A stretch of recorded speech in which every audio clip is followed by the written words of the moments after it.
Good afternoon, Rotarians and guests. My name is Kevin Sheehan, and as President of the Rotary Club of Melbourne, I welcome you to our 35th meeting of the Rotary year, our 4,835th meeting, and our third online meeting in our 99-year history. Last week, we had as guest speaker our own member, Hugh Bucknell, who delivered a superb address that gave us great depth from his experience with the SARS outbreak, and he wanted us to certainly focus on not wasting this crisis. Please do have a look at his, have a listen to his presentation, which is now on our website, as he left us with many good thought starters as how we would proceed in this time. Our guest speaker today is Dr. Derek Farrell, Principal Lecturer in Psychology at the University of Worcester, United Kingdom, an EMDR Therapy Europe Accredited trainer and consultant. The presentation you're about to watch was delivered to an audience of Rotarians on the 24th of February, as organised by our own Norman Terreloid Bay, Cynthia Edgell and Pam Brown, and organised also by the Rotary Action Group for Family Safety, supported by Rotary Melbourne. The Rotary Action Group had invited Dr. Farrell to conduct a weekend of training for therapists from the bushfire areas, the reason for his visit. We pick up the presentation as our Vice President, Cynthia Edgell, introduces our guest speaker. It gives me enormous pleasure to welcome and introduce Dr. Derek Farrell.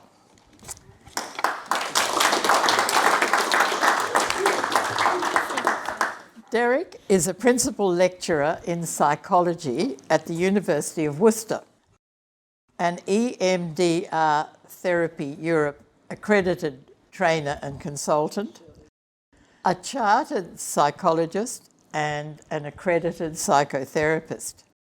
His PhD in psychology was researching survivors' experience of sexual abuse perpetrated by the clergy. Among many other roles, Derek is president of Trauma Aid Europe and is involved in a number of humanitarian capacity building programs in, listen to this, Pakistan, Turkey, India, Cambodia, Myanmar, Thailand, Indonesia, Lebanon, Poland, Palestine, and Iraq, most recently with those poor Yazidi women. This is Derek's fourth visit to Melbourne, I've discovered, to train in EMDR therapy, all pro bono.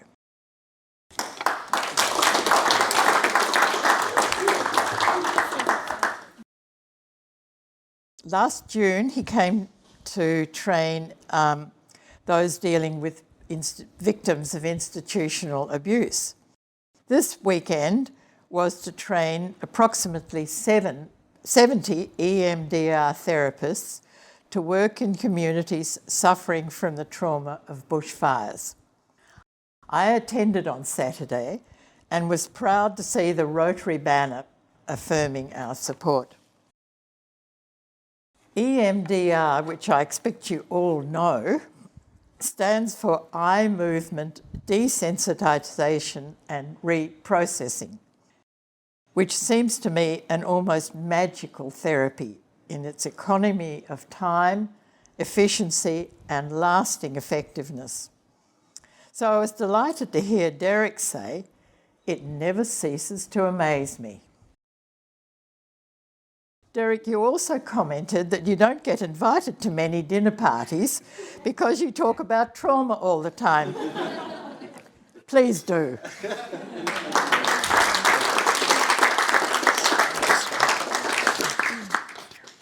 This is very true. I don't get invited to dinner parties at all, so this is very, very nice, really. So thank you very, very much for the invitation. I'd like to just sort of pick up on something that Greg said about mental health, and you talked about the fact that actually, you instill this message of hope about the fact that actually there's large swathes of mental health that are treatable. And one of the things that I've certainly experienced, you know, when as a young trauma psychologist, I used to have quite dark hair. But then you go around the world, and actually what you hear is some terrible, terrible things that human beings do to other human beings, you know, in that sense. And I've, as a trauma psychologist, you often end up sort of working with populations that you don't expect to work with. And we meet clients that completely and utterly change our lives. And about 30 years ago, I met a young woman who had been really quite horrifically assaulted by an Anglican priest. And as a young therapist, I'd never heard of this before. And I was actually really quite relieved when I heard her story, because I thought, well, at least thank goodness it's not a Roman Catholic priest. And so that what made me then sort of look at this in a lot more detail and start to really research it. And actually, there was not much in the literature in the early 90s about this as a phenomenon, you know, in that sense. And so that's why I started to sort of to work with it. And one of the things that really shocked me the most when I was looking into the issue was doing a historical sort of back trajectory at the point of which point in history did the Roman Catholic Church first starting to legislate for its sexual abuse by clerics, and was really horrified the fact that actually the first time that they did this was back in the 4th century. You know, so it's something about the fact that how institutions have been able to propel sort of very, very sort of strong levels of trauma for many, many, in many, many ways, and yet on the other hand be capable of doing such good and impact on community building. So I don't think I ever set out to be a trauma therapist. But constantly along the way, you always meet clients that change your directory in lots of different ways. And I, as a young therapist, you're trained in lots of different approaches, but you're always thinking about, is there a way that's more effective? Is there a way that's more efficient? And I probably trained in about 8 or 9 different evidence-based trauma treatments, and then came across an American psychological treatment known as EMDR, eye movement desensitization and reprocessing, which has to be probably the worst title of a therapy that you could ever come up with. It's really strange, you know, in terms of the fact that you're getting people to really work on their trauma memories, activating their trauma memories, and then you stimulate them. You stimulate them in a way very similar to what happens when we sleep. We go through a period of sleep known as slow wave sleep, which is very vital for information processing. And why this is important is because, you know, if I asked many of you about what did you have for dinner a week last Tuesday, most of you probably couldn't tell me. Often my OCD clients can tell me exactly what they had for dinner, but most people can't, because our brains are processing information all of the time. It decides what it needs and it gets rid of stuff that it doesn't need. But trauma has an impact on memory, which is really very, very important, because when we experience a traumatic event that's distressing, that's overwhelming, sometimes the brain struggles to digest it. And one of the oldest experiences I had was a woman who was 88 years of age. She had spent her entire adult life in a psychiatric hospital. And she knew she was dying, but she wanted to disclose something before she died. And she described a memory that was 82 years old. 82 years old. And this was a memory that she had never disclosed to anybody. And this was a sexual assault. But that memory had not altered. It still had all of its vivid images. It still had strong belief systems, the fact that she must have been responsible for this, even though she was a child. And even as she recalled it, she recounted the physical level of disturbance that goes with that. And this is why the brain is fascinating in terms of the fact that when we have these memories, what we know is that for some people, those memories don't disappear, they don't change. And that there is a need to then look at, well, what are the interventions that we can use to try and alleviate these?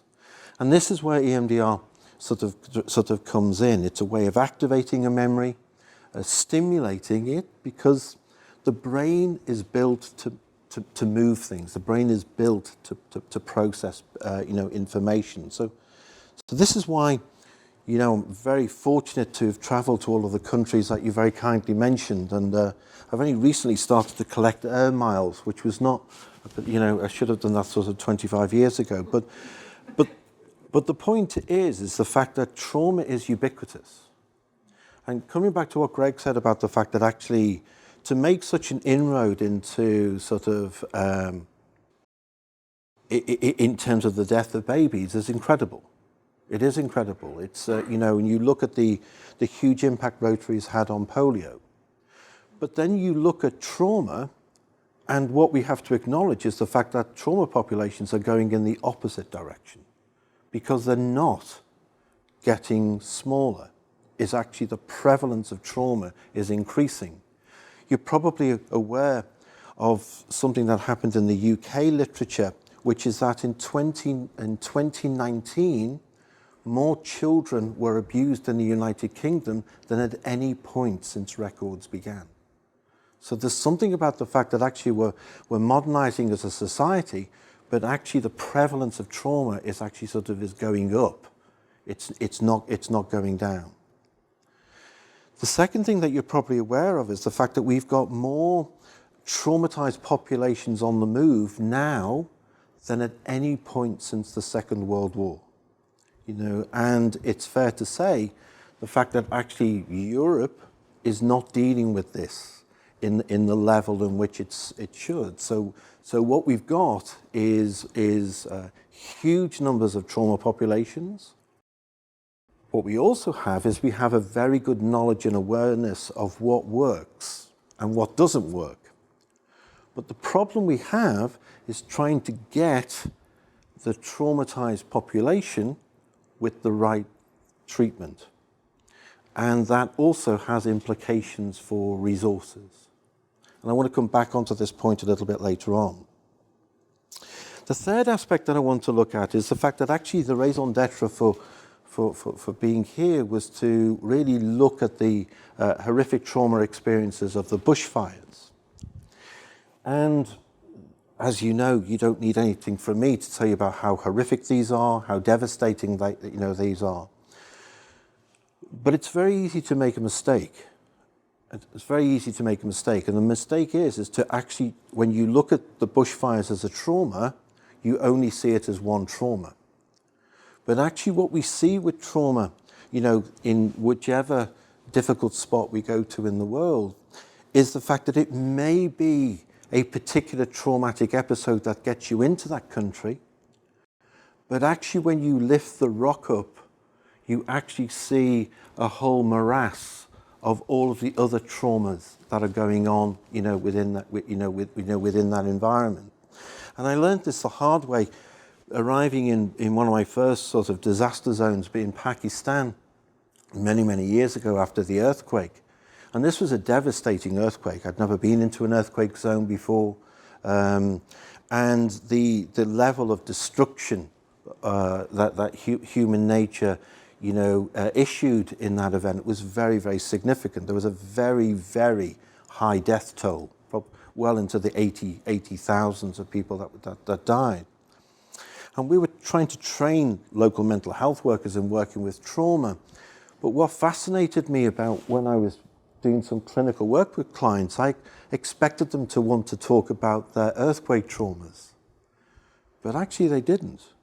They didn't. They wanted to talk about, the women wanted to talk about gender-based violence. The men wanted to talk about their fear and anxiety about what happens when their children goes to school because they're terrified the fact that their children are going to be killed by a suicide bomber. And so this is something that we see all of the time. And it's a phenomenon that actually we see here, we see in lots and lots of different communities. So when we're talking about trauma, we're not just talking about PTSD.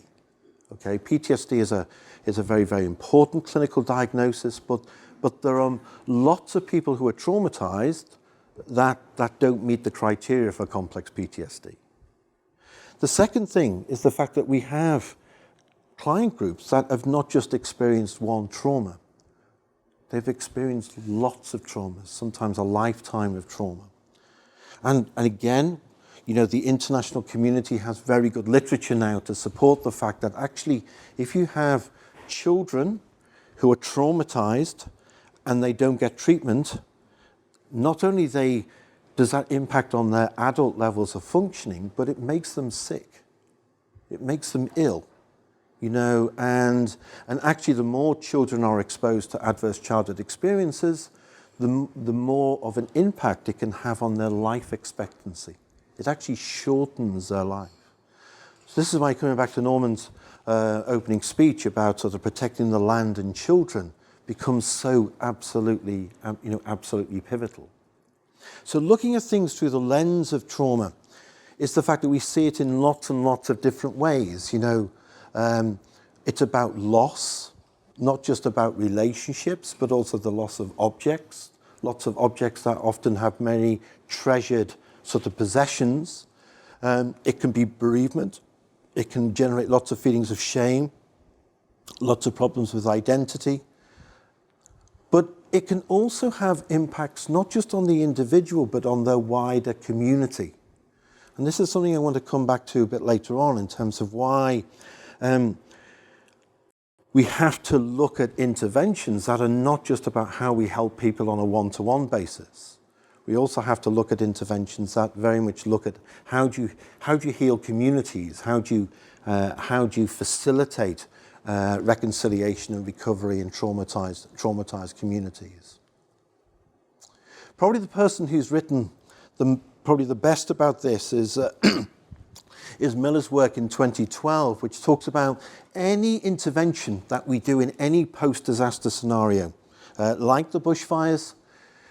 That intervention needs to be provided by professionals and non-professional people. And there's a very good reason for this. So if we go back to the global burden of psychological trauma, current estimates is that there are approximately 500 million people that would meet a diagnosis of post-traumatic stress disorder. Now, when we're in a world population of about 7.5 billion, then 500 million is a huge amount of people. The other thing that we have to acknowledge in regard to that is that there are absolutely not a sufficient number of mental health professionals in order to meet that need. Now, one of the examples where we see this a lot is in Iraq. At the moment, our current estimates are that around about 65 to 70% of the population of Iraq are highly traumatized. They only have one clinical psychology training in the whole of Iraq, and it trains about 6 psychologists a year. Okay, so if we're looking for a solution that involves using mental health professionals like psychiatrists and psychologists, we're never going to meet that need. So this is why we have to look at creative ways of doing this. And so this is what the essence of this point is the fact that we can't just find a professional solution to this. We also have to look at non-professionals. The other thing that links with this is the fact that, what we know is that, if you're going into a starving community, you don't go in with a whole load of fish. What you do is that you go in and you teach that community how to fish and be self-sufficient itself. And trauma is exactly the same. Is that you want to use the resources that are there within that community, and you want to empower them, in that sense. The other aspect that's actually really critical of this is the fact that actually we can't get away from the fact that lots of traumatized people don't want to see people like me. Because actually, we represent fear, we represent anxiety, even though our intentions may be very, very honorable. But actually the people who they trust the most are often the people within their own community. But the people in their community may not be sufficiently trained in order to work with this really in that sense. So this is why in any of the interventions that we do, and in all of the countries that we've talked about, we don't just go in, we do a training and then we leave, because it always has to be based on the principle of sustainability.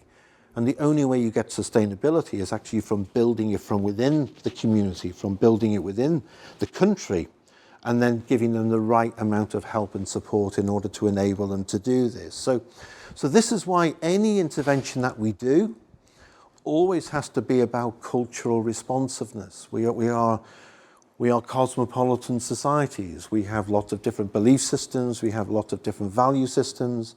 And any trauma intervention has to acknowledge and has to sort of respect this. The second is the fact that the power has to come from within. You know, it's not just about sort of, making them reliant on sort of external resources. But the third thing is the fact that actually, you know this, but human beings are really quite remarkable. They're really quite resilient. And if you look at, 100 people that are involved in a road traffic collision, how many of them go on to develop PTSD? Well, it would be around about 6 or 7. And so you then have to ask yourself, well, that's very disturbing for the 6 or 7, and we need to look at what's the most effective treatments for those, but what happened to the other 94? What did they have in their own armory in order to be able to address and deal with this? And so any trauma intervention is not just about going in and focusing on negatives. It's always about going in and actually looking at it in a more balanced way and really focusing on people's sort of strength and resilience really in that sense. The fourth principle is the fact that the best environment where children learn how to interact is within the family. Family is a real life group therapy intervention, in that sense. But it's a place where we learn all of those social norms, all of those social rules. So any trauma intervention needs to embrace those exact sort of same principles really in that sense. So this is why the point that we acknowledge is the fact that the bushfires have been devastating. They have. But you don't need me as an Englishman to come in and say, but you're going to have other bushfires. You've had lots of devastating ones in the past, and the likelihood is that you're going to have lots of devastating ones in the future. But our responsibility is to then look at, well, what can we do? What can we learn? What can we develop in order to try and prevent the alleviation of suffering sort of later on down the line, really. So this is why we get to this position. When disasters occur, it's like lifting up a stone. The whole morass of existing trauma phenomenon is there, and it's now on display. And we know this because one of the other trauma aspects that's also going on is around gender-based violence. This is also something that is increasing, and not decreasing in that sense. And so looking at the World Bank's data from last year, 35% of women worldwide have experienced either physical and or sexual intimate partner violence. So this is why we start to get an understanding about why the global burden of trauma is so immense. A nice metaphor for explaining about trauma is this notion about these 4 violences, where we often talk about these direct violences. Direct violences are really traumas that are perpetrated by other human beings.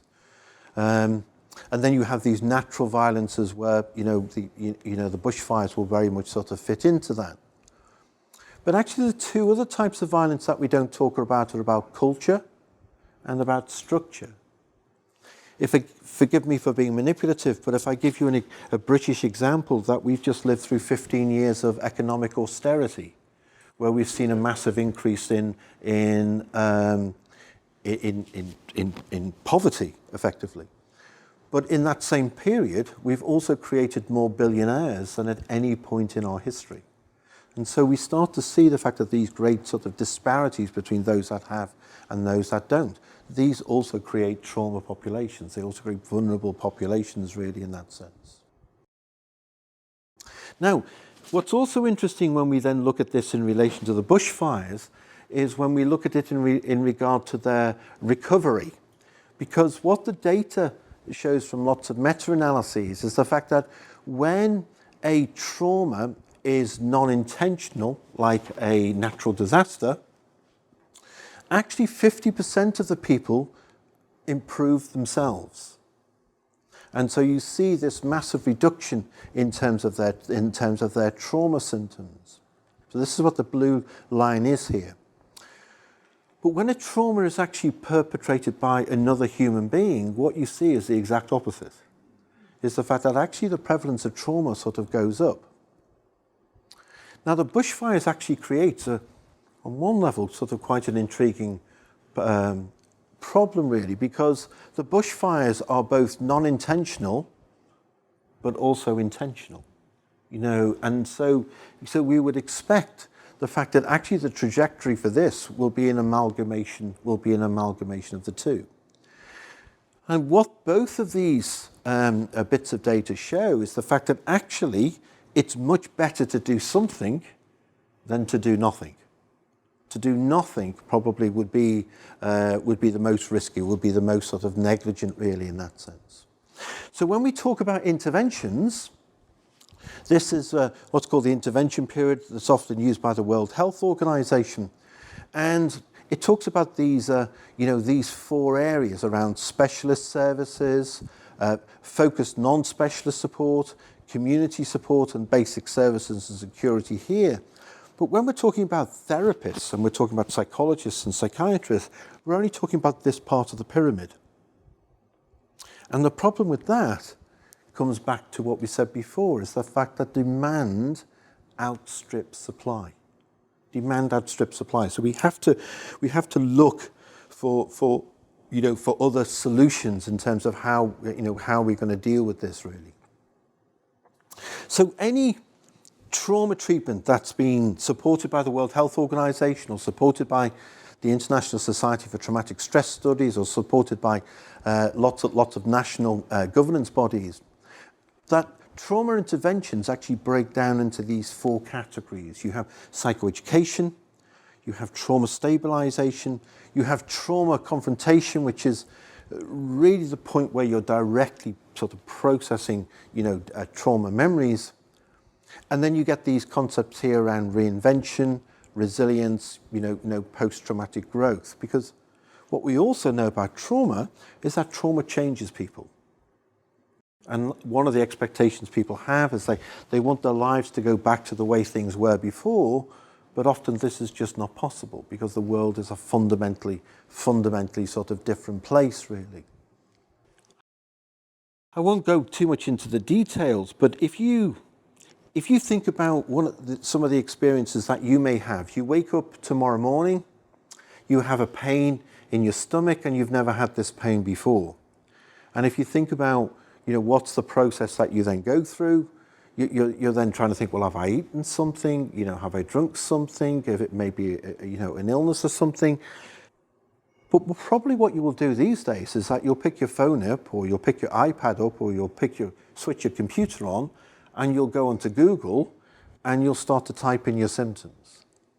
And the reason why you're doing this is because you're searching for meaning. You're searching for an explanation in order to account for why you're experiencing some of the things that you are. And so this is the part that psychoeducation plays, is the fact that actually lots of traumatized people just need information. They need information to explain why they're having flashbacks. They need information to explain why they're having nightmares, or why they're irritable, or why they're drinking too much, or why they may be smoking too much. These are just examples, by the way. I'm not self-disclosing, in that sense. Just in case you're worrying about that. So, but it works on the principle, the fact that actually people just want to know why they are experiencing what they are, but they then also need something else, because information is one thing, but they then need to know what the heck can I do about it, in that sense. So how can I stop the flashbacks? How can I stop, drinking too much? How can I stop being sort of irritable, really, in that sense? Because for some people, you just need to empower them. You just need to give them the resources. But the thing about these resources is that in many ways you don't need to be a seasoned clinical psychologist or a psychiatrist to do this. It's the fact that actually, we're talking about in principle what we call trauma-informed care or trauma-informed interventions.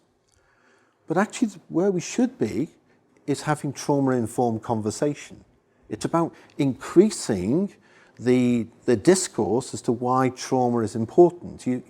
You gave the example before about mental health in the workplace. There was a very, very interesting study published here in Australia 3 years ago that actually looked at the prevalence of bullying within the consultant surgery community. So consultant surgeons talking about their experiences of bullying. And what was so shocking about the numbers that they were talking about is that 6% of those consultant surgeons had seriously contemplating ending their own life because of what was going on in the workplace. This is trauma. This is trauma. So coming back to your point before, Greg, these are some of the links. These are some of the important sort of crossovers as to why trauma is a fundamental sort of mental health issue, really, in that sense. So this is why we come back to the point, the fact that actually we're not going to solve this by professionals alone, that we have to use non-mental health professionals. It's about empowering paraprofessionals. And again, coming back to the point that we mentioned earlier about the importance of community building. Now, within the EMDR literature, there are 2 group treatment interventions that are very effective. There's very interesting research data supporting their efficacy, but there's also something about the way in which they're being implemented in a way, as Miller talked about, in a culturally sensitive way. So these are interventions we've done in Pakistan, in Iraq, in Lebanon, Palestine, et cetera, et cetera. So it involves these type of groups, so it's what's called an intergroup group treatment and a group traumatic episode. And so basically it's a little bit like this. It's probably a very bizarre diagram, but part of the treatment effect is the fact that you're getting traumatized groups of people together in the same room. And that in itself is helpful, because often the place that you need to identify is a place that's already in the community where people feel safe, whether it's a church, whether it's a community, a centre, whether it's a school, in that sense. And part of that first part of the process is about having an open conversation about trauma, talking about what's happened, trying to normalise their traumatic experiences.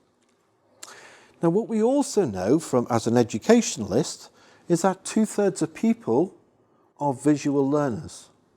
They need to see things. They don't just want to be told about it, really. So in certain parts of trauma treatment, what we do is we use this. We actually get people to almost like externally visualize their trauma experiences. And so this is what you'll see here. Although these are very, very abstract, but you're getting the person to think about a particular trauma memory, and you want them to draw it, or you want them to, say a word about it or a sentence about it. Now, as a trauma psychologist, what we're doing there is we're activating the memory. We're bringing the memory more into the mind. And then you'll see here these bits, and you're probably asking, well, why are there 4 butterflies, in this process? And it's a technique that we teach children as a means of self-care. We get them to, because most children seem to like butterflies, and so we get them to, create a butterfly, in this sense, and then as you bring it onto yourself, you start doing what we call is a form of bilateral stimulation. Now, I won't go into the neurobiology about this, but why, on one level you might think, well, that looks bonkers, but actually neurobiologically this makes an awful lot of sense. So you're getting people to activate a very, very difficult memory, and actually what you're getting the brain to do is 2 things at the same time. The brain is always wanting to move bits of information on all of the time. So So all we're doing is actually getting the person to step into the memory and then come back out of it again. Step into the memory and step back out of it. Now, there's two advantages of this protocol. One is the fact that for some people, there is a genuine symptom reduction. We have lots of data now that supports the fact that this is a treatment effect if it's repeated. If it's repeated within that community between 6 and 8 times. The second thing is that we notice is that for some people, their level of disturbance doesn't go down, their level of disturbance stays the same, or it goes up. But this is helpful because it means that we can use this trauma treatment with risk assessment. We can use it as a form of triage because if I'm just one therapist, I can't do individual work with everybody that's in this room. But if we do certain types of trauma intervention, and we find that for 50% of the people, they get symptom reduction, but there's 10% where it goes up, it means that we can then target those 10% in a more creative way. So it's a more effective way of working traumatologically with the community, but it also helps us to identify those people that then may need more specialist help. And so the advantage of these types of protocols is the fact that with the right support and the right training, we can train non-mental health people to do this. We can train people from within vulnerable communities to, to do this, providing they've got the right help, the right support, and the right sort of clinical supervision. So this is from a case in Pakistan. It was a young boy who had been involved in a road traffic accident. And so you'll see that this is his first drawing. This was his second drawing here. And so you see the level of disturbance goes up. The third time we dropped into it, you'll see the level of disturbance came down. And then the fourth time, he was able to then reconnect with a part of the memory that was a lot more positive. Now, we were very lucky in this case that this was just in one session, but you see the essence of the progress in terms of how this will fit really.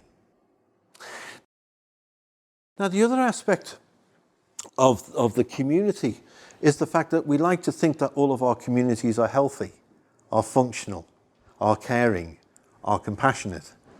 And the simple reality is that not all of them are. Sometimes we go into lots of environments where some communities do not want anything to do with another part of their community, in that sense. And so we have to be very, very, very sort of strategic and very, very clear about what we can and what we can't do in that sense.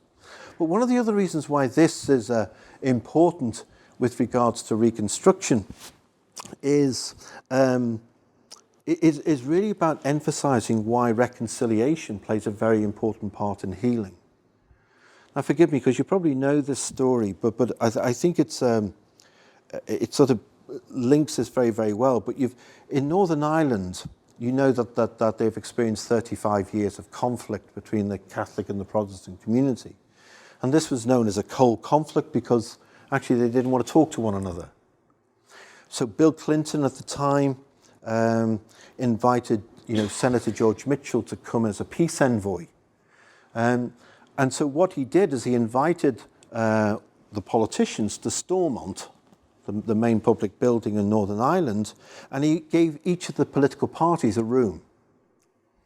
And his job he wanted to try and stoke the fire in that sense. And so he went into the rooms and he said, well, this is what Sinn Féin are saying about you. This is what sort of the Ulster Unions are saying about you. And so to get them animated. What he also noticed is the fact that 98% of the politicians in Northern Ireland at the time were men. But he didn't just invite the male politicians. He also invited their wives. And he invited the wives to Stormont, but he invited them specifically for dinner. And he invited them into the kitchen and said, look, we're all going to have dinner together. Oh, and by the way, you're going to cook it yourselves. And so what did they do? They developed a strategy. They started to talk to one another. they started to share about their real life experiences. So Mrs. Trimble went home and said, you know, I was talking to Mrs. Adams today. Gosh, she's really lovely. You know, they're worried about which university their son's going to go to as well. And isn't the cost of car insurance in Northern Ireland, you know, horrendous for our young people? So they shared a narrative. They shared a narrative. And this was a pivotal breakthrough as to why these political parties sort of come together. Well, the reason why this is important is because we know that part of lifting the rock up of the trauma is the fact that part of the reconstruction is that these conflicts get even more exacerbated. They get even more sort of entrenched. So this is why any intervention has to ultimately sort of consider these really in that sense. Now, I learned a very interesting fact here only on this gig actually, and that is about the fact that actually you're about 5,000 clinical psychologists short in this country. And you only have funding to train 1,000 clinical psychologists a year. But the other interesting bit is the fact that within the next 5 years, 50% of those psychologists are going to retire. And so you're going to run out of psychologists. And that's, I'm only just looking at psychologists, you know, in that sense. And so, you know, I told you about the Iraq situation. So just to sum up, because I don't want to send you to sleep, but the reality is the fact that the global burden of trauma is going up. It's not going down. It's an increasing concern. What we need is appropriately trained clinicians. But if we just relied on professionals, demand will outstrip supply. We have to look at a more creative way of looking at this. Trauma-focused non-mental health workers who are appropriately trained, who are appropriately supported, who are clinically supervised, they can play a major part in this. But so do community interventions. This is why we can't just look at it from an individual treatment. We have to look at some of these group treatments as well, really. Because the final point is, if we seek a professionals-only solution, we will fail. And the reality is that if we want to go fast, we can go alone. But actually, if we want to go strong, we go together. And in order to do that, we need to think about paraprofessionals, and we also need to think about the importance of group interventions. Guys, thank you very much for your time. Thank you, thank you, thank you, thank you.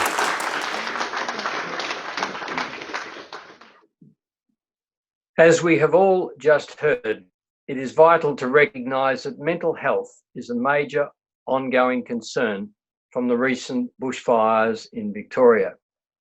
Indeed, there are many takeouts for us. The Rotary Action Group for Family Safety, with the support of Rotary Melbourne, have provided this valuable opportunity for members of our district to meet with Dr. Farrell, to learn about international programs designed to build the capacity for communities to heal after major disasters. Rotary Melbourne is pleased to share Dr. Farrell's address to a wider audience in support of the good work that our district's Bushfire Response Committee is undertaking, and particularly in support of our President-elect, Marion McLeod, who is a participant on that response committee. Any questions that you might have as an outcome of Dr. Farrell's address or any other matter can be emailed to our Rotary office or myself. Thank you for participating today, and you'll receive advice shortly as to our meeting next week. In the meantime, stay safe and spread kindness everywhere. Good afternoon.